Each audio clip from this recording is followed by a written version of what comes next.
The Ohio River flood of 1937. On January of 1937, the entire length of the Ohio River flooded at record heights of 80 feet in Cincinnati. This flood showed effects from Pittsburgh, Pennsylvania, all the way to Cairo, Illinois, at the confluence of the Ohio and Mississippi rivers.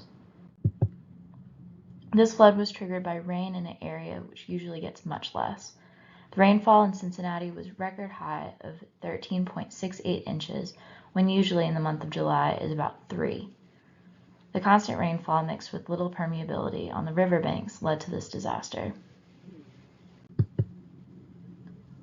This was the largest scale on the Ohio River ever recorded. It reached the major flood stage as it crested at 80 feet at its highest, which was well above historic crests as seen in the chart on the right. Not only were the water levels super high, the flood lasted for far longer than others at around 2 weeks. Here shows that relationship between the 1937 flood and other major and moderate floods recorded in Cincinnati. The damages were devastating, costing in today's dollars upwards of $3 billion. Over 1 million people were left homeless along the entire river, and just over 350 people lost their lives. And even beyond the direct damages, people were affected by the lack of fresh water after the flood in surrounding areas.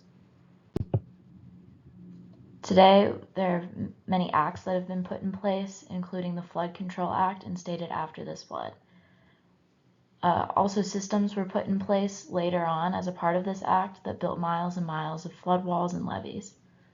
As devastating as it is, a lesson was learned that some things cannot be tamed fully, and many areas have been given back to the river where buildings once stood.